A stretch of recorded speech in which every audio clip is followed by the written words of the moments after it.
आप देख रहे हैं अनहोनी। तो चलिए बढ़ते हैं आज की इस कहानी की ओर। सन 1990 पहाड़ियों के बीच में एक कॉलेज था। उसमें हॉस्टल भी था। आज बहुत सारे लोग इस कॉलेज से पढ़ाई पूरी करके आपस में एक दूसरे को अलविदा कह रहे थे। उन्हीं में से दो दोस्त हैं, शिवा और आदित्य। उन दोनों में बहुत अच्छी दोस्ती थी। दोनों साथ में एक दिन ही कॉलेज में आए थे और आज दोनों अलविदा हो रहे थे। आदित्य बहुत उदास था, मानो वो घर जाना ही नहीं चाहता था। और वो कहाँ रहता था शिवा को ये मालूम भी नहीं था। दोनों ने गले मिलकर एक दूसरे को अलविदा किया। शिवा ने अपने घर का पता आदित्य को दिया और कहा, आना मेरे घर छुट्टियों में, हम खूब मज़े करेंगे। मैं तुम्हें गांव घुमाऊंगा और बहुत मस्ती करेंगे। लेकिन आदित्य वो उदास ही रहा। तभी शिवा बोला, चल उदास मत हो, हम बेस्ट फ्रेंड है यार। चल तू अपना पता दे दे, मैं कभी आ जाऊंगा तुझसे मिलने। आदित्य बिना कुछ कहे वहाँ से चला जाता है। शिवा सोचता है कि उसे कोई लेने भी नहीं आया, शायद इस वजह से वो उदास है। कुछ घंटे बाद शिवा को लेने शिवा के चाचा जी आ जाते हैं। गाड़ी लिए शिवा के चाचा जी शिवा को गाड़ी में बैठने को कहते हैं। अब तक शाम हो चुकी थी। चाचा के साथ शिवा निकल लेता है। गाड़ी में बैठे घर के लिए वो दोनों आगे बढ़ने लगे थे। रास्ते में थोड़ा अंधेरा छा गया था। पहाड़ी रास्ता था। चाचा जी उस पहाड़ी रास्ते में धीरे धीरे गाड़ी चलाते हुए आगे बढ़ रहे थे। तभी शिवा की नज़र आगे चल रहे एक लड़के पर पड़ती है जो कि पैदल चल रहा होता है। शिवा को पीछे से देखने से ऐसा लग रहा था कि जैसे वो आदित्य हो। जब गाड़ी उसके आगे बढ़ी और शिवा पीछे मुड़कर देखा तो वो सच में आदित्य ही था। उस सुनसान रास्ते पर वो अकेला पैदल कहाँ चला जा रहा था। तभी शिवा बोला, चाचा जी गाड़ी रोकिए। चाचा जी गाड़ी का ब्रेक दबाते हैं। गाड़ी रुकती है। शिवा तुरंत ही गाड़ी का दरवाज़ा खोलकर आदित्य के पास जाता है और पूछता है, आदित्य कहाँ जा रहे हो? आदित्य शिवा को देखता है और आगे बढ़ जाता है, वो भी बिना कोई जवाब दिए। शिवा आदित्य को झंझोड़ते हुए हिलाता है और पूछता है, कहाँ जा रहा है पैदल? और तू ऐसे बर्ताव क्यों कर रहा है? मुझसे बात कर, कोई दिक्कत है क्या? वो भी बिना बोले ऐसे इस रास्ते पर पैदल चला जा रहा है। आदित्य की आंखें लाल थी, मानो वो बहुत रोया हो या फिर थकान की वजह से शायद वो सोया ही नहीं हो। शिवा आदित्य को गाड़ी में पकड़कर बिठाता है और कहता है, आदित्य कहाँ चलना है बताओ?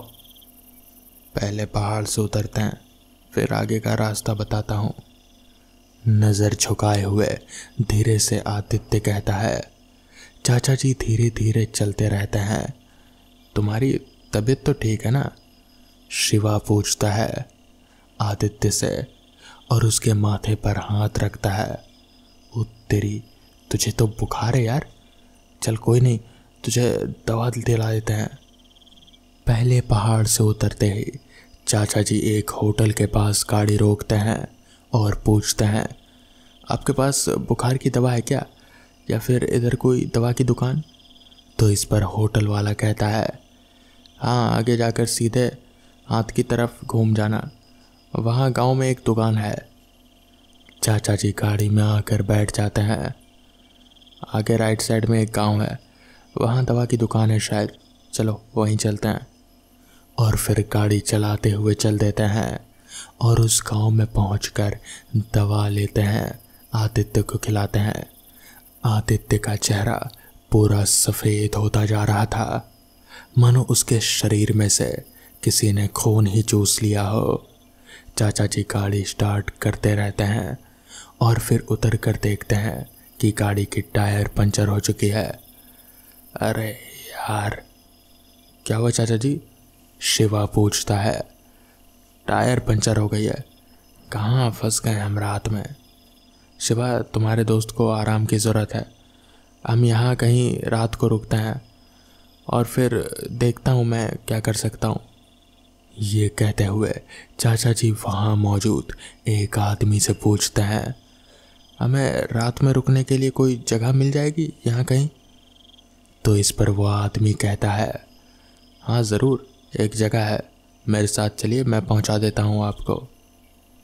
एक पक्का मकान था। वो किसी धनी आदमी का था जो शहर में रहता है। ये मकान में कई कमरे होते हैं जो वो किराए पर देता रहता था किसी राहगीर को रुकने के लिए। वहीं शिवा, आदित्य और चाचा जी रूम बुक कर लेते हैं रात बिताने के लिए। वहाँ एक आदमी है, साहू, वही देख रेख के लिए जो बाहर बैठा आग तापता रहता है। रूम में आदित्य को सुलाने के बाद शिवा और चाचा जी कुछ खाने के लिए साहू के पास जाते हैं। कुछ खाने को मिल जाएगा क्या? चाचा जी पूछते हैं। तो इस पर साहू कहता है, बैठिए साहब, मैं मंगा देता हूँ, मेरा घर नज़दीक ही है, मेरी पत्नी खाना बना देगी। उसके लिए कुछ खर्चा देना होगा और टाइम भी लगेगा। ठीक है, कोई बात नहीं, कहते हुए चाचा जी 100 का नोट साहू को देते हैं। साहू अपने बेटे को आवाज़ लगाता है, जगन, ए जगन, जा साहब लोगों के लिए खाना बनवा ला। अम्मा को बोल कि 2 लोगों के लिए खाना बना दे। तो इस पर चाचा जी कहते हैं, 2 नहीं 3, एक और लड़का है ना ऊपर में सोया हुआ है। तो इस पर साहू चाचा जी को अजीब नज़रों से देखता है और फिर कहता है, क्या? मगर आप तो 2 ही लोग हैं ना, मैंने तो 2 ही लोगों को आते देखा। ये सुनकर चाचा जी और शिवा दोनों एक दूसरे का चेहरा देखने लगते हैं। तभी साहू कहता है, 2 ही लोग ना साहब? तो इस पर चाचा जी साहू से कहते हैं, पर हम 3 लोग आए यहाँ पर, वो एक बीमार सा लड़का था ना जिसको, उसी के लिए तो हमने यहाँ कमरा लिया, वो कमरे में आराम कर रहा है। तो इस पर साहू अपनी जगह से उठा और फिर घर के अंदर कमरे की ओर बढ़ने लगा। उसने जैसे ही कमरे का दरवाज़ा खोला तो चाचा जी और शिवा दोनों आपस में एक दूसरे का चेहरा ताकने लगे, क्योंकि कमरे में कोई नहीं था। मगर ऐसा कैसे हो सकता है? आदित्य इस तरह से गायब कैसे हो सकता है? चाचा जी और शिवा तो घर के बाहर दरवाजे पर ही खड़े थे। अगर आदित्य निकल कर जाता तो नज़र भी आ जाता। शिवा को कुछ ठीक नहीं लग रहा था। उसने चाचा जी को तुरंत ही घर चलने को कहा, जिसके बाद चाचा जी और शिवा वहाँ से अपने घर पहुँचे। अगली सुबह शिवा को मालूम पड़ा कि आदित्य ने अपने घर में अपने कमरे में कल सुबह ही फांसी लगाकर आत्महत्या कर ली थी। शिवा को कुछ समझ में नहीं आ रहा था कि अगर आदित्य कल सुबह ही मर चुका है तो फिर स्कूल में और फिर रास्ते भर उनके साथ कौन था। तभी शिवा को समझ में आया कि शिवा को स्कूल में सब लोग अजीब नज़रों से क्यों घूर रहे थे, क्योंकि आदित्य उसके अलावा किसी और को नज़र ही नहीं आ रहा था। तो दोस्तों, ये थी आज की पहली कहानी। तो चलिए बढ़ते हैं आज की दूसरी कहानी की ओर। मनोहर पुलिस को दहलीज पर रोके खड़ा घूर रहा था। वो गुस्से से बोला, इसका क्या मतलब इंस्पेक्टर कामत? आप तो बेवजह मेरे घर में घुस रहे हैं और हम पर ऐसा आरोप लगा रहे हैं। इंस्पेक्टर कामत के चेहरे पर वही सर्द भाव बने रहे। वो बोले, मेरे पास वारंट है आपके घर की तलाशी की, ये लीजिए। कामत ने वारंट मनोहर को थमा दिया और कहा, इसलिए अच्छा होगा कि आप हमारा रास्ता ना रोकें और हमें जांच करने दें, नहीं तो आपके ऊपर भी कार्रवाई हो सकती है।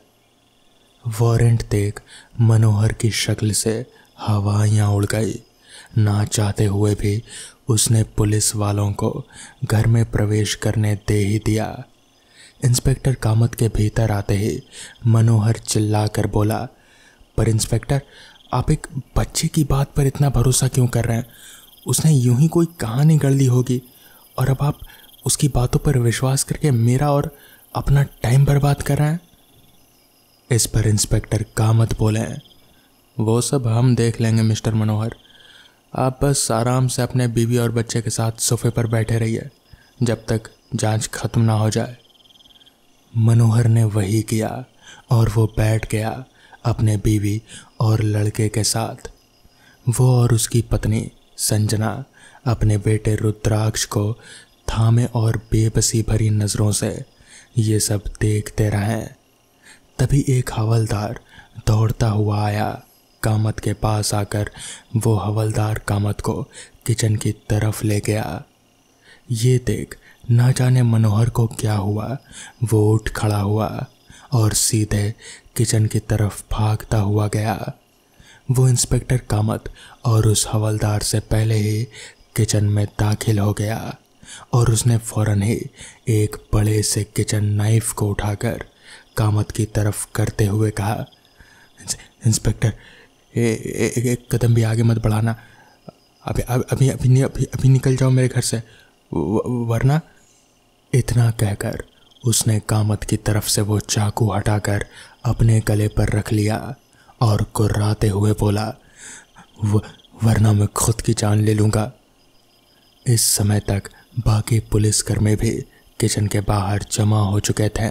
संजना भी आ चुकी थी और अपने पति को ये हरकत करता देख वो चीख पड़ी, पर कामत पर उसकी इस धमकी का कोई असर नहीं हुआ। वो अपनी जगह पर ही बिल्कुल जमा खड़ा मनोहर को ही देखता रहा और फिर बोला, मनोहर, उस चाकू को नीचे फेंक दो और अपने गुनाहों को कबूल कर लो, इसी में तुम्हारी और तुम्हारे पूरे परिवार की भलाई है। पर मनोहर की आंखों में सनक भरी हुई थी। उस पर इस चेतावनी का कोई असर नहीं हुआ। वो कामत की बात का जवाब देने ही वाला था कि तभी किचन में कहीं से एक आवाज़ आई जिसने मनोहर का ध्यान भटका दिया और तभी कामत ने फुर्ती दिखाते हुए मनोहर के हाथ से उसका चाकू उछाल दिया और उसे दबोच लिया। कामत ने ऐसा किया ही था कि उसे अपने पीछे से एक भयानक चीख सुनाई दी। कामत ने पलट कर देखा तो पाया कि संजना पागलों की तरह एक फूलदान लिए उसकी तरफ ही आ रही थी, पुलिसकर्मियों को धकेलते हुए। उस समय संजना में एक अजीब सी शक्ति आ गई थी और वो शायद कामत के जान ले ही लेती कि तभी वहाँ पर एक महिला पुलिसकर्मी ने टीजर गन से उसे शूट कर दिया, जिसकी गोली सीधे संजना को जा लगी और वो बिजली का झटका खाकर गिर गई। सभी ने राहत की सांस ली। इसके बाद मनोहर को हथकड़ी पहना संजना के साथ बाहर भेज दिया गया। उस हवलदार ने कामत को अपनी खोज के बारे में बताया, जो कि था एक गुप्त तहखाना किचन के नीचे। कारपेट को हटाने पर पुलिस को वो तहखाना दिख गया और उसका द्वार खोलते हुए वो अंदर घुस गए। तहखाने में काफ़ी अंधेरा था तो पुलिस ने टॉर्च जला ली और जो अंदर देखा उसे देखकर वो बुरी तरह से चौंक उठे। उस तहखाने में एक वृद्ध महिला थी, जंजीरों से बंधी हुई, जो कि काफ़ी कमज़ोर लग रहे थे। पुलिस वालों को देखकर वो कुछ बोलने लगी, पर कमजोरी की वजह से ज़्यादा ज़ोर से बोल नहीं पाई। वो रहस्यमयी आवाज़ शायद इन्हीं की थी। उनकी हालत देखकर साफ पता चल रहा था कि वो बहुत बुरी हालत में है और उन्हें फ़ौरन ही मेडिकल सहायता की ज़रूरत है। कामत ने पहले ही एक एम्बुलेंस बुला ली थी और उन महिला को फौरन अस्पताल पहुंचा दिया गया। ये केस देखते ही देखते सभी की चर्चा का विषय बन गया, क्योंकि ये काफ़ी भयानक मामला था। मनोहर और संजना काफ़ी लालची लोग थे। उन्हें मनोहर के मामा सेठ धनपत लाल से जायदाद के बारे में काफ़ी कुछ मिला, पर उससे वो लोग संतुष्ट नहीं थे। उन्हें और लालच था, उन्हें और धन चाहिए था। सो उन्होंने धनपत लाल और उनकी पत्नी भावना का अपहरण कर लिया। मनोहर और संजना ने बड़ी ही प्लानिंग करी थी और उन्होंने आसानी से इन दोनों की गुमशुदगी को कार दुर्घटना में हुई मौत से तब्दील कर दिया। अपने इस प्लान के लिए उन्होंने 2 अनजान लोगों की जान ले ली और फिर धनपत लाल की कार में और उन दोनों की लाश को कार में डालकर कार को आग लगा दी। लाश इतने जल गए थे कि उन्हें पहचान पाना नामुमकिन हो गया था और बस धनपत लाल की घड़ी और भावना की अंगूठी के आधार पर ही उन दोनों लाशों की पहचान हुई थी। वहीं दूसरी ओर मनोहर और संजना छुपकर धनपत लाल और भावना को अपने घर ले आए और तहखाने में उन्हें बंद कर दिया। एक तांत्रिक ने उन्हें बताया था कि धनपत लाल और भावना देवी पर कुबेर और माता लक्ष्मी का आशीर्वाद था, जिस वजह से अगर उनकी बलि चढ़ाई जाए तो उसके फलस्वरूप मनोहर और संजना पर धन की वर्षा होगी। इसलिए उन्होंने तांत्रिक के कहे अनुसार खास तारीख पर धनपत लाल की बलि चढ़ा दी।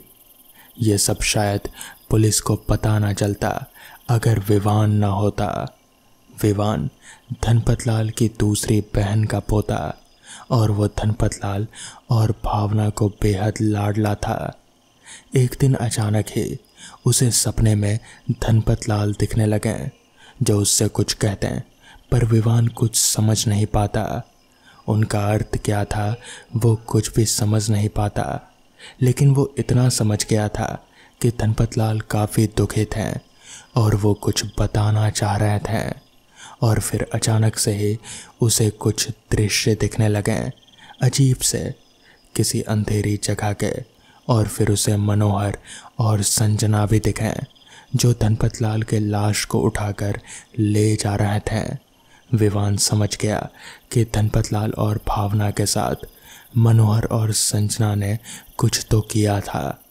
ये बात विवान ने अपने माता पिता को बताई, जिसे पहले तो उन्होंने बस पूरा सपना समझा, मगर फिर विवान की आवाज़ में विश्वास की झलक देखकर विवान के पिता ने अपने दोस्त पुलिस से बात की, जिसने गुप्त तरीके से जांच करनी शुरू कर दी और उसे सबूत भी मिल गए। जिस सड़क पर दुर्घटना हुई थी धनपत लाल और भावना की, उसी सड़क के सीसीटीवी में मनोहर और संजना भी दिखे थे, उन दोनों का पीछा करते हुए। पर सीसीटीवी हर जगह मौजूद नहीं है और ना ही वो दोनों अपनी साजिश को अंजाम देते हुए कैद हुए, इसलिए ये ठोस सबूत नहीं थे।